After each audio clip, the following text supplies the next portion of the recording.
Bien, estamos hablando de uno de los lingüistas más excelsos de la República Dominicana, con gran trascendencia en playas extranjeras en el ámbito hispanoamericano.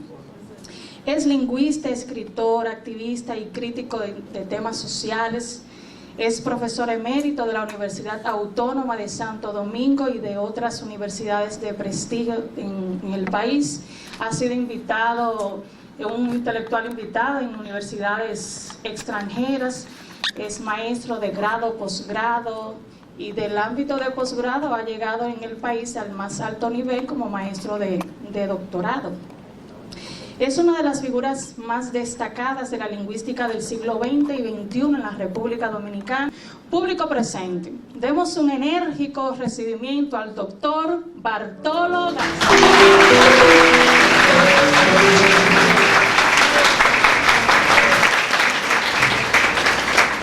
Muy buenas tardes, organizadores de este seminario, profesores, estudiantes.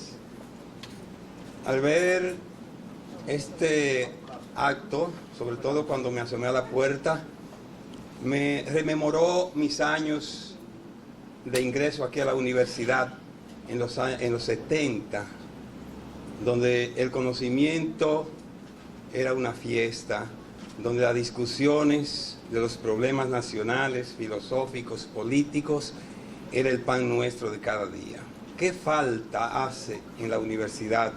¿Qué falta hace en el país que se retome aquellos foros, aquellas ágoras donde las ideas se encontraban? Me toca hablarles de un tema que es un antitema, si se quiere, dentro de este seminario. Y no es de extrañar. En las elecciones pasadas me llamó un dirigente de Alianza País para solicitarme el voto. Sí, pueden contar con mi voto. Dice, ay, qué alegría. Digo, pero no es una buena noticia. ¿Y por qué? Porque nunca partido alguno, porque yo haya votado, ha ganado. Entonces se quedó extrañado. ¿Y a qué viene esto? Porque normalmente yo tiro piedra para el monte, como decimos en el Cibao. Y una de esas piedras es, ¿por qué se ha expulsado de la república, del logos y de la ciencia, al sujeto de la ciencia y al sujeto del discurso científico, que son dos entidades distintas, pero muy imbricadas? Hasta cierto punto, en la ponencia del colega, una ponencia brillante que me abona mucho el camino, de Alexis, vemos en una de las frases como Feyerabend hasta cierto punto tiene culpa, porque aunque fue bastante revolucionario, iconoclasta y todo lo que se quiera, pero reivindicó bastante la expulsión de la república, de la ciencia, del investigador científico. Es como si quisiéramos que hubiera café sin cafeína o leche sin lactosa. Sin investigador científico no hay ciencia. Y sin el sujeto científico tampoco hay discurso. No hay discurso sin un enunciador. Y el enunciador del discurso siempre será el yo. Por mucha vuelta que le den. Aunque digan, se encontró tal y tal cosa, eso igual. Yo digo que se encontró tal y tal cosa. De manera que el problema para mí de la subjetividad no está en el enunciador. No está en que el investigador haga acto de presencia en su propio discurso, está en los subjetimemas, que pueda haber en el discurso. Por ejemplo, se encontró que casi todos hacían esto y esto, a pesar de ese casi ya es un subjetimema. ¿Qué es ese casi? O cuando dicen solamente, ¿por qué tú estás diciendo solamente? Esperaba más. ¿Por qué esperaba más? Y así podríamos analizar y ver que es realmente en el mismo discurso, no por las marcas que pueda dejar el sujeto, que puede estar la subjetividad. Huyéndole al subjetivismo, huyéndole a la subjetividad.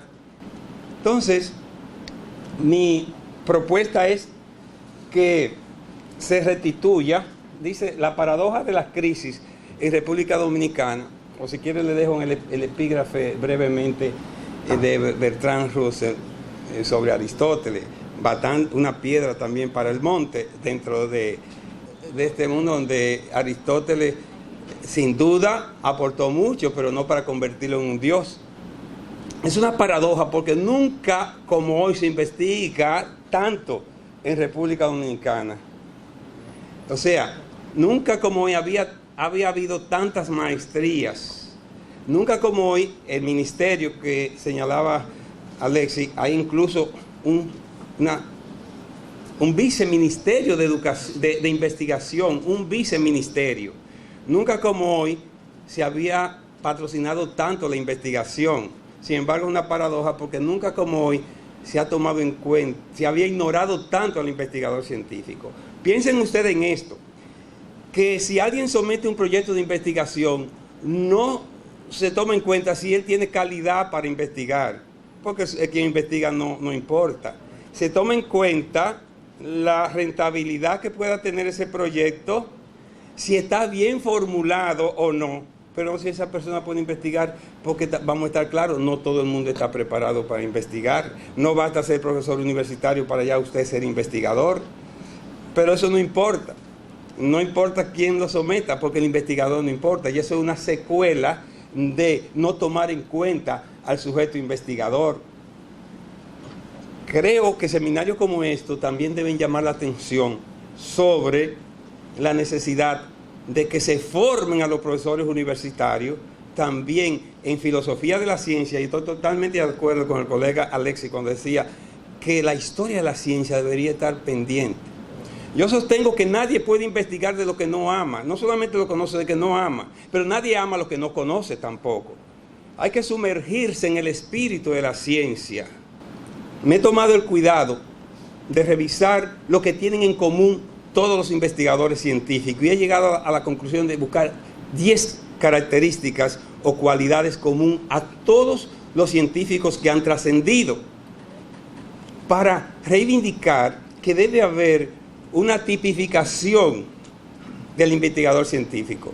Obviamente no tengo el tiempo para verlo todo, quería ver aunque sea 5, creo que tampoco dará el tiempo porque quiero centrarme más en la última parte que le he llamado literacidad científica, porque a la parte de la producción.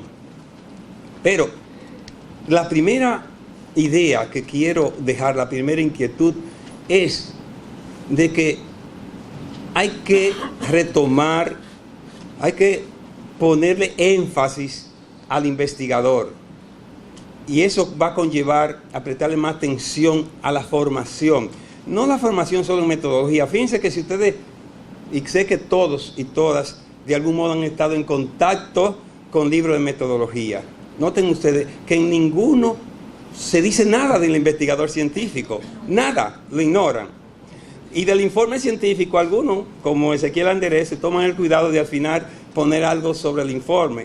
Y también Sampieri modernamente ha puesto un capítulo final para generalidades, pero lo despachan muchas veces. Al discurso científico le llaman conocimiento científico, lenguaje científico, etc. Y en el mejor de los casos, informe.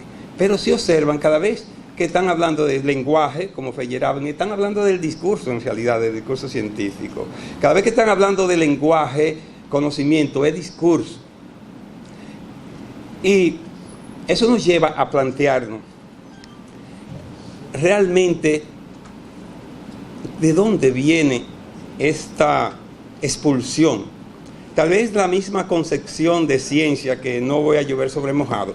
Solo quiero recordar 2 autores que se plantearon. Alan Chambers tiene un libro que se llama ¿Qué es esa cosa llamada ciencia? Alan Chambers. ¿Qué es esa cosa llamada ciencia? Y él llega a la conclusión de manera sintética que es un conocimiento que tiene determinadas características que lo demarcan. Y ahí entramos dentro de llamada demarcación de la ciencia, que tampoco tendría tiempo para plantearlo. Y en el libro tal vez más conocido en nuestro medio de Bunge, un libro tal vez de 600 páginas, Metodología de Investigación Científica, él introduce con con digamos, un cuento o una fábula sobre una reina que quería saber qué es esa cosa llamada ciencia también. Bueno, tal vez debí comenzar al revés, porque sin duda que Alan Chalmers cogió de esa idea de Bunge. Y él dice que ella llamó a los 5 sabios del reino, de la República de la Ciencia. Él busca nombres bastante, digamos, sintomáticos. Al primero le llamó proto, ¿verdad? Del origen. Y Proto dijo, eso es como un registro de datos, etc. Es estúpido, mátenlo. ¿Cómo va a decir que la ciencia es un registro de datos? Y todos están así como cuando le dicen al segundo, que era Deuteros, por eso de Deuteronomio, el segundo, ¿no? Y entonces dice, yo creo que es algo más que un registro, porque eso es como, son una gente que cogen y además meten eso en una máquina y sale por ahí un informe y dice, este es un poquito más sofisticado porque está más moderno, pero también mátenlo, la ciencia no puede ser eso. Y después viene Tirtos, que sería como el tercero, y Tirtos le dice, ellos son una gente rara, sí, porque se ponen medio esotéricos a decir cosas raras entre ellos para que nadie lo entienda. Y después hacen una cosa que le llaman informe, que nada más lo entienden ellos. Dice, este es un poquito más sutil, pero eso no puede ser la ciencia. También mátenlo. Y llegan a donde entonces Tértaros, del tetra, ¿verdad? El cuarto. Dice, ¿y usted qué nos puede decir que la ciencia? La ciencia es algo más de lo que dicen mis compañeros. La ciencia implica también alguna discusión, pero no llega a ninguna parte. Dice, oye, este estúpido, mátenlo también. Que venga Pentos. Que venga Pentos, y están buscando a Pentos. Y dice el mismo Bunge, Pentos se había huyendo. Llegó a mi oficina y me ha dictado todo esto, esperando que tenga más suerte que sus 4 compañeros, que este libro, etc.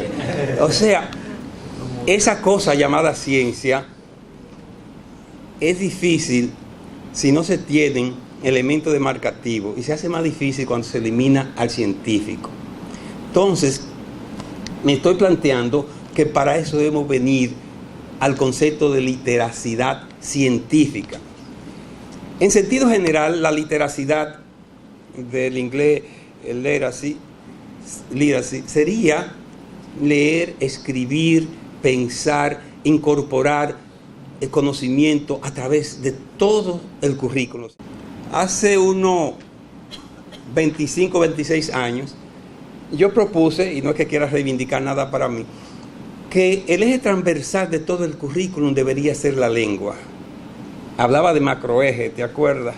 Macroeje transversal, que debería estar todo el conocimiento expresado, pero también elaborado a través de la lengua. Después se comenzó a hablar justamente de ejes transversales del currículum, pero creo que hay un eje fundamental que en definitiva podemos hablar, y Edison ha hablado otra vez de eso, del giro discursivo de todas las humanidades. Primero se habló de un giro lingüístico, hoy podríamos hablar de un giro discursivo, pues yo sostengo que la ciencia en última instancia es discurso, todas las ciencias en última instancia son discursos.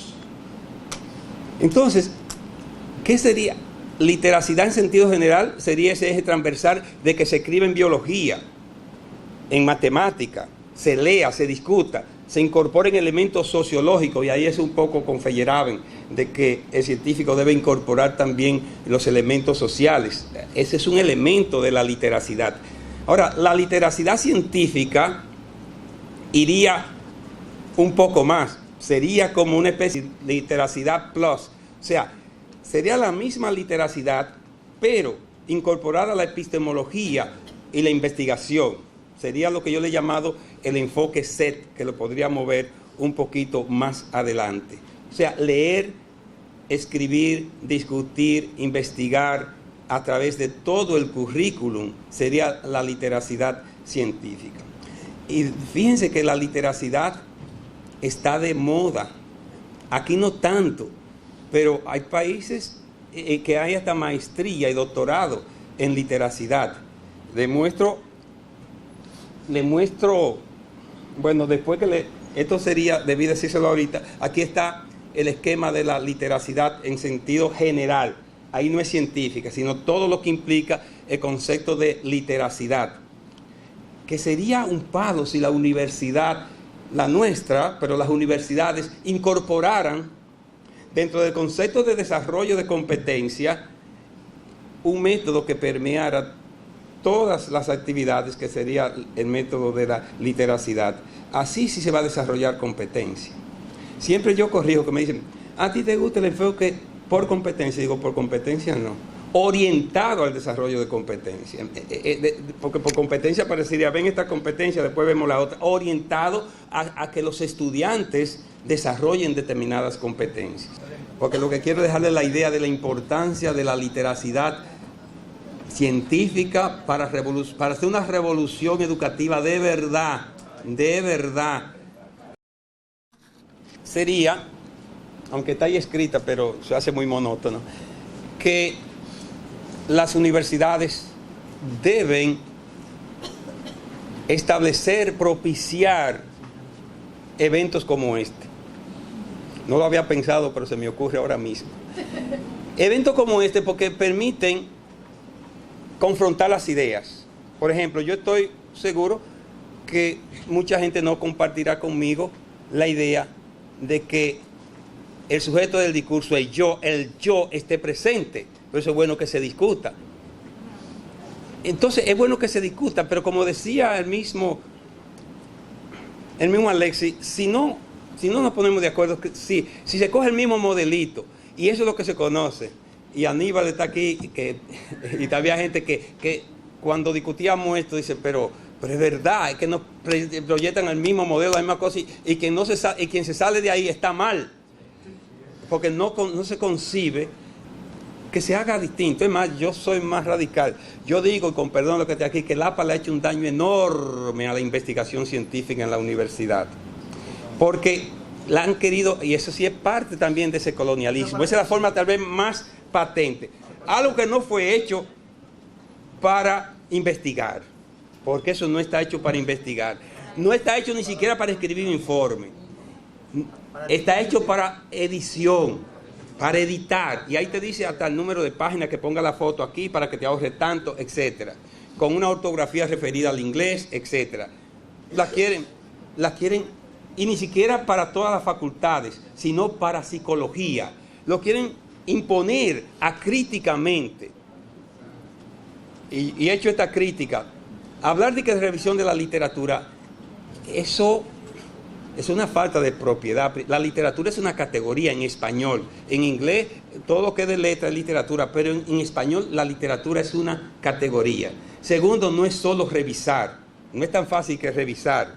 Es estudiar. La revisión es el primer momento de la búsqueda de datos. El primer momento, lo más simple. Y tercero, haciendo ese menjurje de antecedente, perspectiva histórica y marco teórico, que lo meten como si fueran las mismas cosas, cuando tienen fuentes y objetivos diferentes. Las fuentes de los antecedentes tienen que ser investigaciones que antecedieron, no teoría. Y la perspectiva histórica normalmente son manuales o artículos, y el marco teórico son libros fundacionales, son libros del canon. Entonces, si se nos mezclan todo así, vamos a andar mal. Entonces, estos seminarios, ojalá se repliquen en todas las universidades, cada uno en su área. Segundo, repensemos el papel del sujeto de la ciencia y del sujeto del discurso científico. El sujeto de la ciencia es el investigador científico. El sujeto del discurso científico es la voz enunciadora, que tiene que ser el yo cuando le corresponda. Yo apliqué estos instrumentos así se aplicaron. ¿Quién lo aplicó? Se aplicaron solo, lo aplicó alguien que usted pagó, un equipo, se aplicaron los instrumentos.